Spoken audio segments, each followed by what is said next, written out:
Hello everyone, and welcome back to BioFood.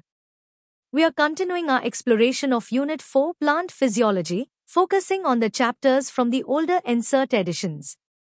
After our discussion of transport in plants, we are now diving into another crucial topic, mineral nutrition. Understanding mineral nutrition is vital for both agriculture and understanding natural ecosystems. So, grab your textbooks, maybe a handful of nuts this time, and get ready to explore the world of plant nutrients right here on BioFood. Let's get nourished. The basic needs of all living organisms are essentially the same. They require macromolecules such as carbohydrates, proteins and fats, and water and minerals for their growth and development. This chapter focuses mainly on inorganic plant nutrition, wherein you will study the methods to identify elements essential to growth and development of plants and the criteria for establishing the essentiality. You will also study the role of the essential elements, their major deficiency, symptoms and the mechanism of absorption of these essential elements. The chapter also introduces you briefly to the significance and the mechanism of biological nitrogen fixation. 12.1 Methods to study the mineral requirements of plants. In 1860, Julius von Sachs, a prominent German botanist, demonstrated for the first time that plants could be grown to maturity in a defined nutrient solution in complete absence of soil. This technique of growing plants in a nutrient solution is known as hydroponics. Since then, a number of improvised methods have been employed to try and determine the mineral nutrients essential for plants. The essence of all these methods involves the culture of plants in a salt-free, defined mineral solution. These methods require purified water and mineral nutrient salts. Can you explain why is this so essential?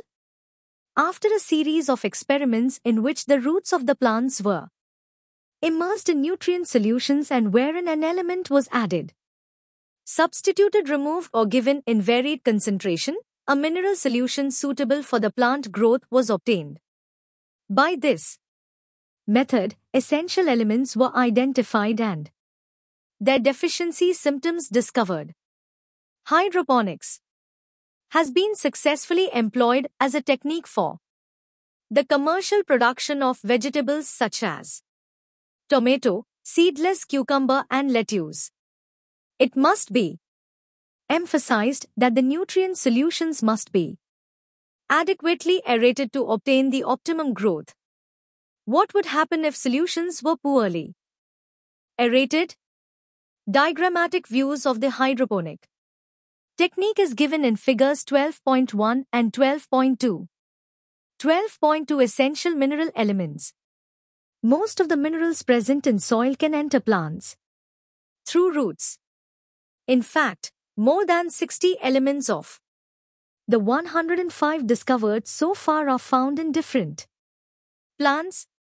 Some plant species accumulate selenium, some others gold, while some plants growing near nuclear test sites take up radioactive strontium. There are techniques that are able to detect the minerals even at a very low concentration, 10 to 8 g ml. The question is whether all the diverse mineral elements present in a plant, for example, gold and selenium as mentioned above, are really necessary for plants. How do we decide what is essential for plants and what is not? 2.1 Criteria for essentiality. The criteria for essentiality of an element are given below. A. The element must be absolutely necessary for supporting normal growth and reproduction. In the absence of the element, the plants do not complete their life cycle or set the seeds. B. The requirement of the element must be specific and not replaceable by another element. In other words, deficiency of any one element cannot be met by supplying some other. Element. C. The element must be directly involved in the metabolism of the plant. Based upon the above criteria, only a few elements have been found to be absolutely essential for plant growth and metabolism. These elements are further divided into two broad categories based on their quantitative requirements. I. Macronutrients and 2. Micronutrients. Macronutrients are generally present in plant tissues in large amounts, in excess of 10 mole kg of dry matter. The macronutrients include carbon, hydrogen, oxygen, nitrogen, phosphorus, sulfur, potassium, calcium and magnesium. Of these, carbon, hydrogen and oxygen are mainly obtained from CO2 and H2O, while the others are absorbed from the soil as mineral nutrition. Micronutrients or trace elements are needed in very small amounts, less than 10 mole kg of dry matter. These include iron, manganese, copper, molybdenum, zinc, boron, chlorine and nickel. In addition to the 17 essential elements named above, there are some beneficial elements such as sodium, silicon, cobalt and selenium. They are required by higher plants.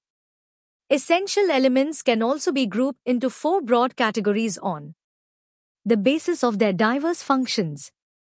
These categories are I. Essential elements as components of biomolecules and hence structural elements of cells, example carbon, hydrogen, oxygen and nitrogen. 2. Essential elements that are components of energy-related chemical compounds in plants, example magnesium in chlorophyll and phosphorus in ATP. 3. Essential elements that activate or inhibit enzymes, for example, Mg2+ is an activator for both ribulose bisphosphate carboxylase oxygenase and phosphoenol pyruvate carboxylase, both of which are critical enzymes in photosynthetic carbon fixation. Zn2+ is an activator of alcohol dehydrogenase and Mo of nitrogenase during nitrogen metabolism. Can you name a few more elements that fall in this category? For this, you will need to recollect some of the biochemical pathways you have studied earlier. 4. Some essential elements can alter the osmotic potential of a cell. Potassium plays an important role in the opening and closing of stomata. You may recall the role of minerals as solutes in determining the water potential of a cell. 1.2.2 Role of macro and micronutrients.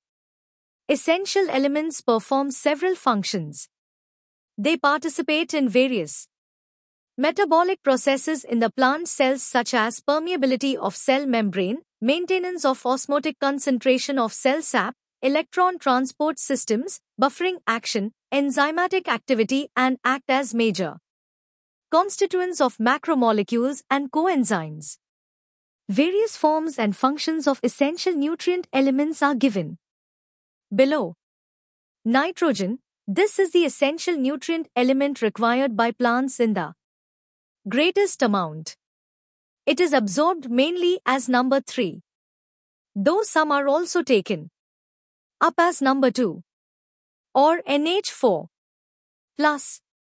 Nitrogen is required by all parts of a plant, particularly the meristematic tissues and the metabolically active cells. Nitrogen is one of the major constituents of proteins, nucleic acids, vitamins and hormones. Phosphorus. Phosphorus is absorbed by the plants from soil in the form of phosphate ions, either as HPO4 or HPO4. 2.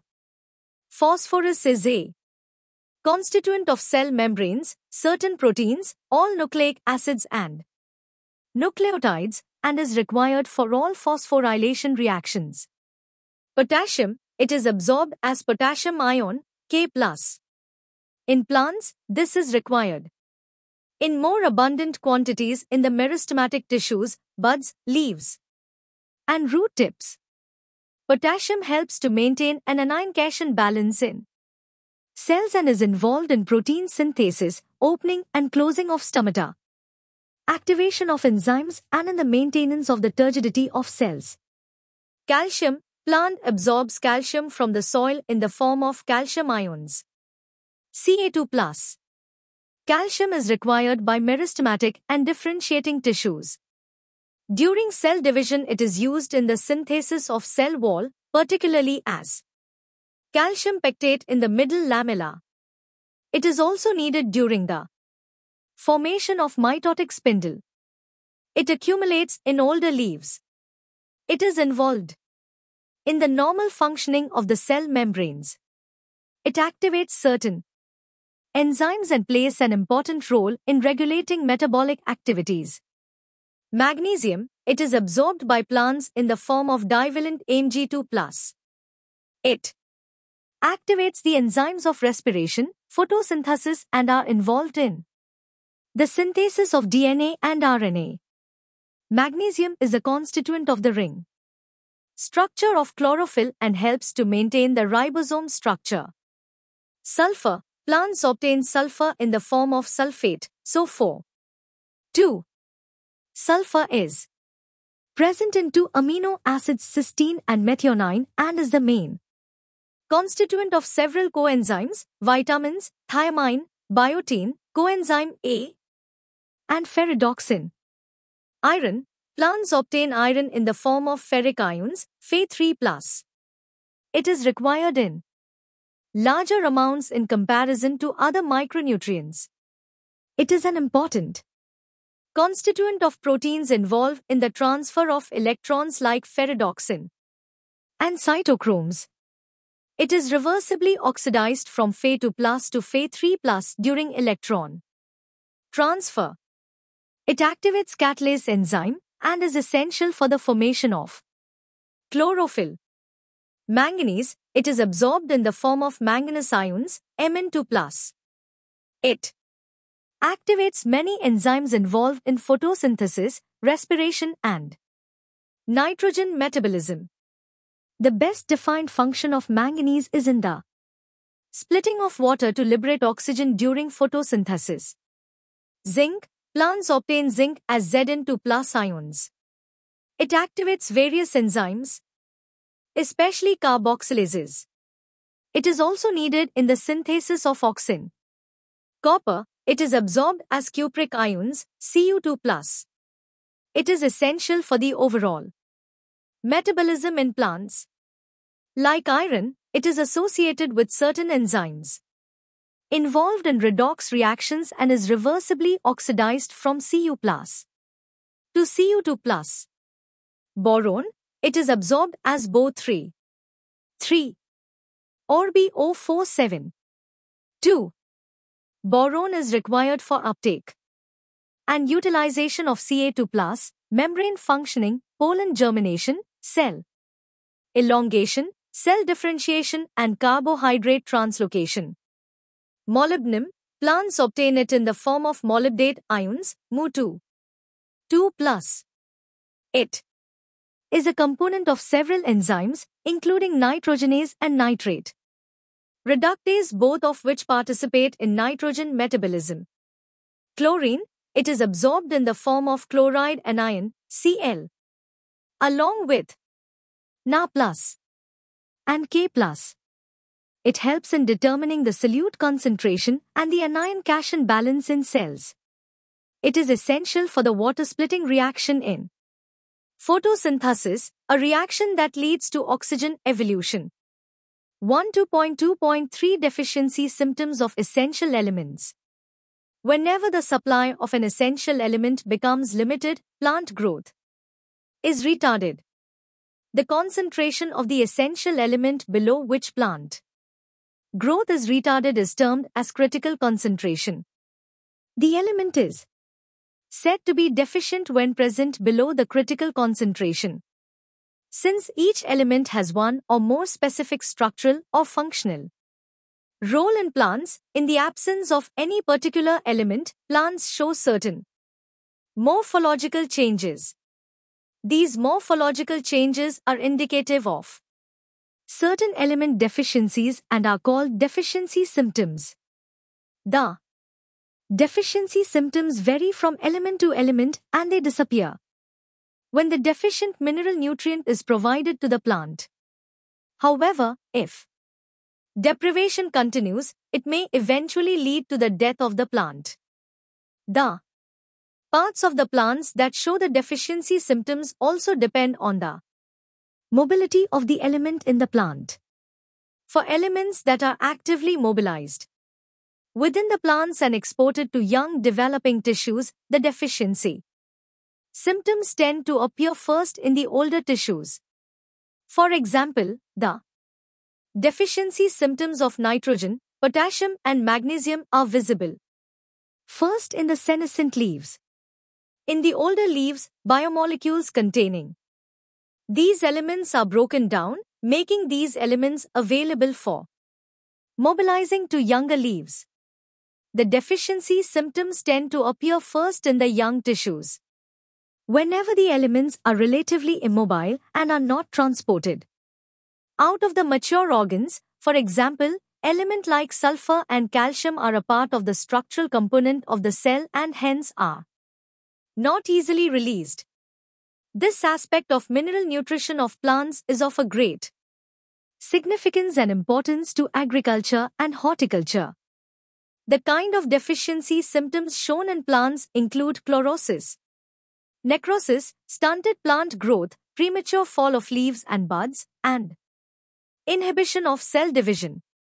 Chlorosis is the loss of chlorophyll leading to yellowing in leaves. This symptom is caused by the deficiency of elements N, K, Mg, S, Fe, Mn, Zn and Mo. Likewise, necrosis or death of tissue, particularly leaf tissue, is due to the deficiency of Ca, Mg, Cu, K, lack or low level of N, K, S, Mo causes an inhibition of cell division. Some elements like N, S, Mo delay flowering if their concentration in plants is low. You can see from the above that the deficiency of any element can cause multiple symptoms and that the same symptoms may be caused by the deficiency of one of several different elements.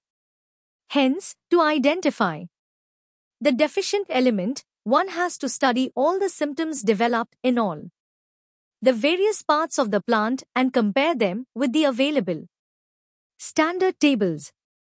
We must also be aware that different plants also respond differently to the deficiency of the same element.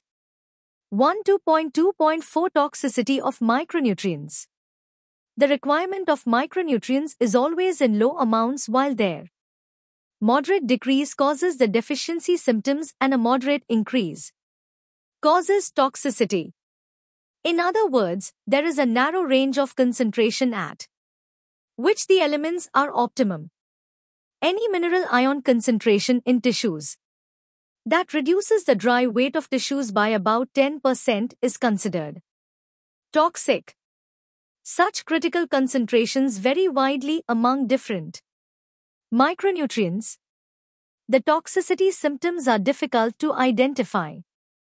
Toxicity levels for any element also vary for different plants. Many a times, excess of an element may inhibit the uptake of another element.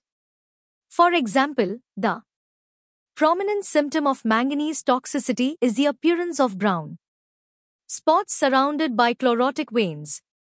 It is important to know that manganese competes with iron and magnesium for uptake and with magnesium for binding with enzymes. Manganese also inhibit calcium translocation in shoot apex.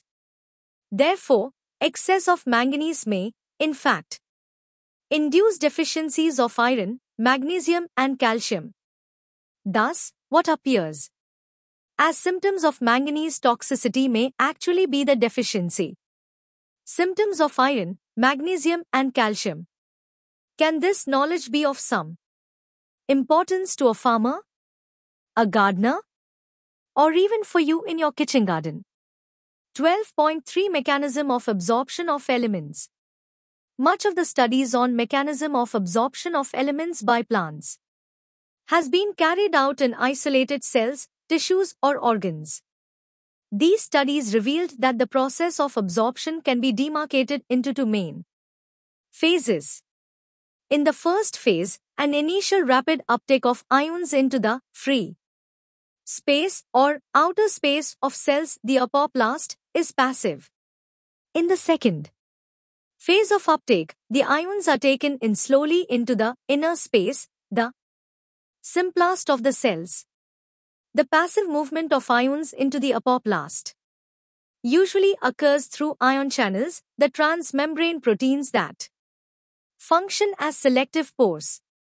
On the other hand, the entry or exit of ions to and from the symplast requires the expenditure of metabolic energy, which is an active process. The movement of ions is usually called flux. The inward movement into the cells is influx and the outward movement, efflux. You have read the aspects of mineral nutrient uptake and translocation in plants in Chapter 11. 12.4 Translocation of solutes. Mineral salts are translocated through xylem along with the ascending stream of water, which is pulled up through the plant by transpirational pull. Analysis of xylem sap shows the presence of mineral salts in it. Use of radioisotopes of mineral elements also substantiate the view that they are transported through the xylem. You have already discussed the movement of water in xylem in Chapter 11. 12.5 Soil as reservoir of essential elements.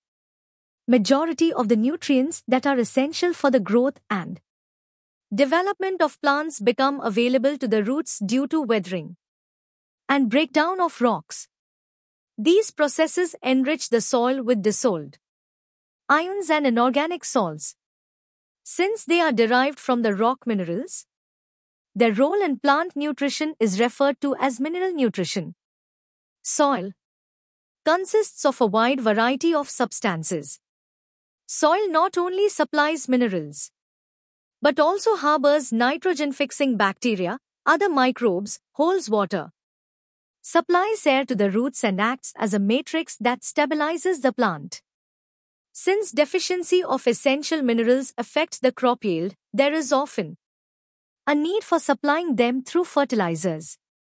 Both macronutrients, N, P, K, S, etc., and micronutrients, Cu, Zn, Fe, Mn, etc., form components of fertilizers and are applied as per need.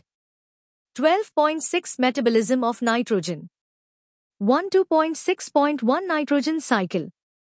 Apart from carbon, hydrogen and oxygen, nitrogen is the most prevalent element in living organisms. Nitrogen is a constituent of amino acids, proteins, hormones, chlorophylls and many of the vitamins. Plants compete with microbes for the limited nitrogen that is available in soil. Thus, nitrogen is a limiting nutrient for both natural and agricultural ecosystems.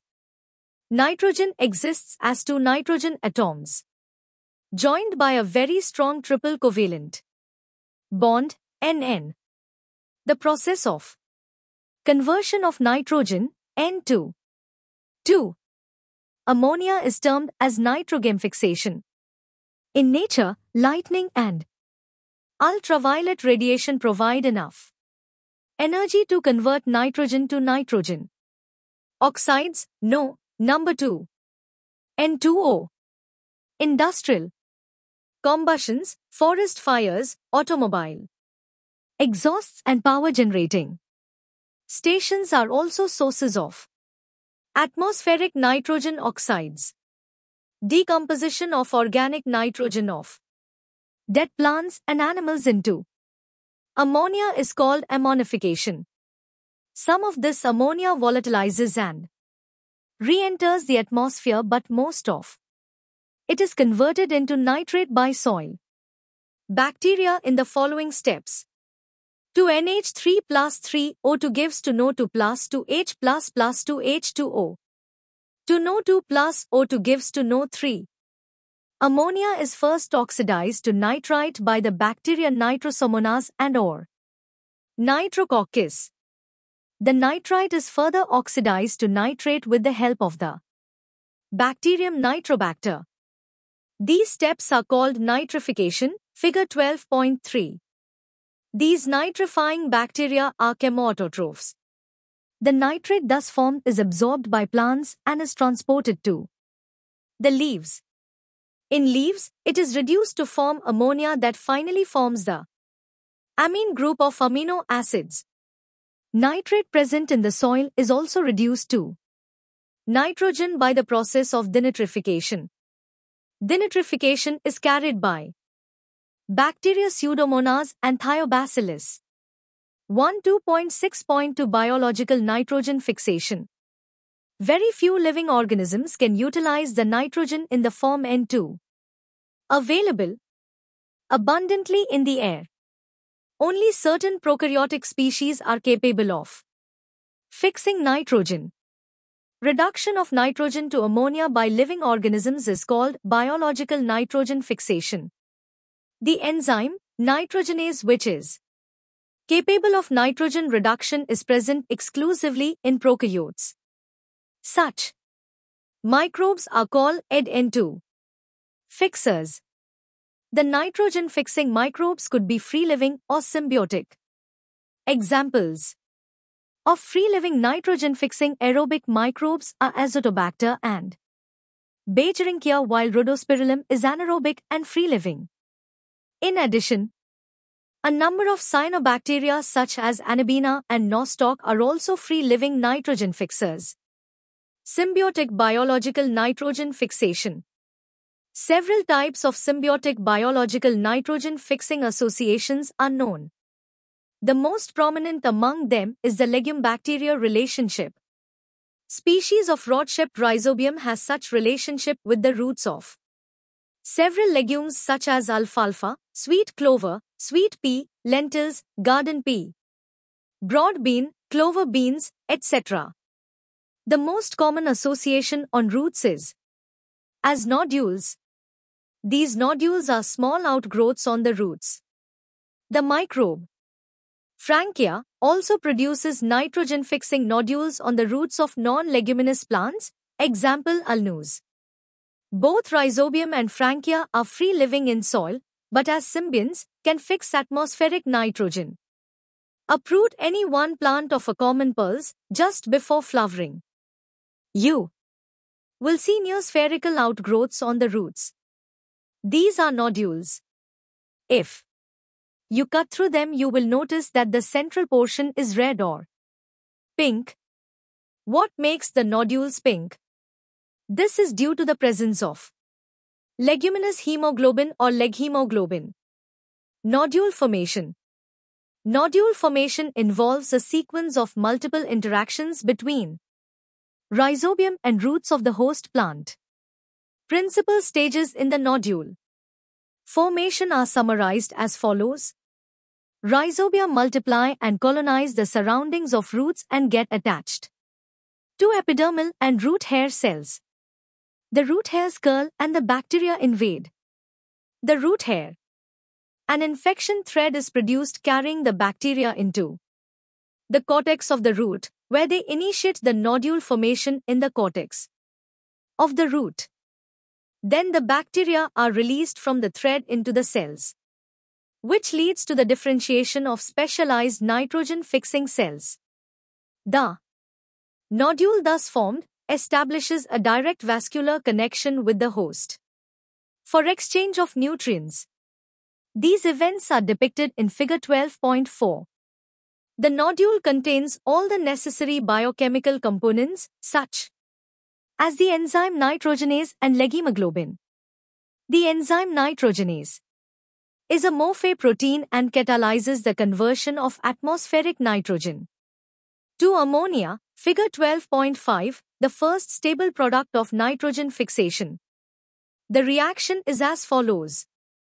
N2 plus 8 electrons plus 8H plus 16 ATP gives to NH3 plus H2 plus 16 ADP plus 16 P1.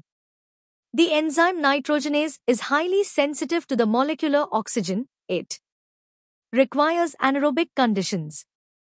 The nodules have adaptations that ensure that the enzyme is protected from oxygen. To protect these enzymes, the nodule contains an oxygen scavenger called leghemoglobin. It is interesting to note that these microbes live as aerobes under free-living conditions where nitrogenase is not operational, but during nitrogen-fixing events, they become anaerobic, thus protecting the nitrogenase enzyme. You must have noticed in the above reaction that the ammonia synthesis by nitrogenase requires a very high input of energy, 8 ATP for each NH3 produced. The energy required, thus, is obtained from the respiration of the host cells. Fate of ammonia. At physiological pH, the ammonia is protonated to form NH4 plus ammonium ion. While most of the plants can assimilate nitrate as well as ammonium ions, the latter is quite toxic to plants and hence cannot accumulate in them. Let us now see how the NH4 plus is used to synthesize amino acids in plants. There are two main ways in which this can take place. I. Reductive amination. In these processes, ammonia reacts with alpha-ketoglutaric acid and forms glutamic acid as indicated in the equation given below in description box. Please check from there. 2. Transamination. It involves the transfer of amino group from one amino acid to the keto group of a keto acid. Glutamic acid is the main amino acid from which the transfer of NH2, the amino group, takes place and other amino acids are formed through transamination. The enzyme transaminase catalyzes all such reactions. Example of reaction has been given in description box. Please check from there. The two most important amides, asparagine and glutamine, found in plants are a structural part of proteins. They are formed from two amino acids, namely aspartic acid and glutamic acid, respectively, by addition of another amino group to each. The hydroxyl part of the acid is replaced by another NH2- radical. Since amides contain more nitrogen than the amino acids, they are transported to other parts of the plant via xylem vessels. In addition, along with the transpiration stream, the nodules of some plants, example soybean, export the fixed nitrogen as urides. These compounds also have a particularly high nitrogen to carbon ratio. The last part of the chapter. The summary. Plants obtain their inorganic nutrients from air, water and soil. Plants absorb a wide variety of mineral elements. Not all the mineral elements that they absorb are required by plants. Out of the more than 105 elements discovered so far, less than 21 are essential and beneficial for normal plant growth and development.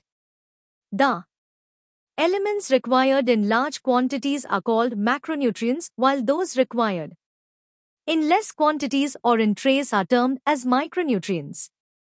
These elements are either essential constituents of proteins, carbohydrates, fats, nucleic acid, etc., and or take part in various metabolic processes. Deficiency of each of these essential elements may lead to symptoms called deficiency symptoms. Chlorosis, necrosis, stunted growth, impaired cell division, etc. are some prominent deficiency symptoms. Plants absorb minerals through roots by either passive or active processes. They are carried to all parts of the organism through xylem along with water transport. Nitrogen is very essential for the sustenance of life. Plants cannot use atmospheric nitrogen directly, but some of the plants in association with N2 fixing bacteria, especially roots of legumes, can fix this atmospheric nitrogen into biologically usable forms. Nitrogen fixation requires a strong reducing agent and energy in the form of ATP. N2 fixation is accomplished with the help of nitrogen-fixing microbes, mainly Rhizobium. The enzyme nitrogenase, which plays an important role in biological N2 fixation, is very sensitive to oxygen. Most of the processes take place in anaerobic environment. The energy, ATP, required is provided by the respiration of the host cells.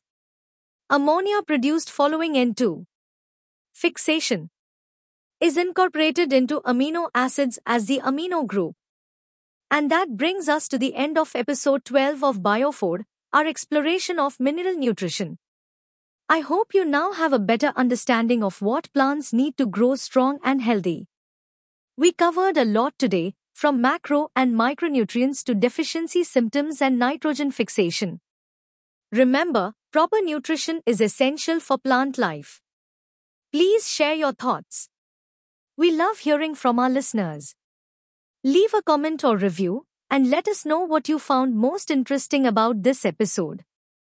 In our next episode, we'll finally move on to the chapters in the new 2024-25 NSERT textbook, starting with Chapter 11, Photosynthesis in Higher Plants. So, be sure to subscribe to UD Lectures so you don't miss our exploration of this fundamental process. Thank you for joining me on BioFood, the podcast series brought to you by UD Lectures. Until next time, keep your knowledge growing.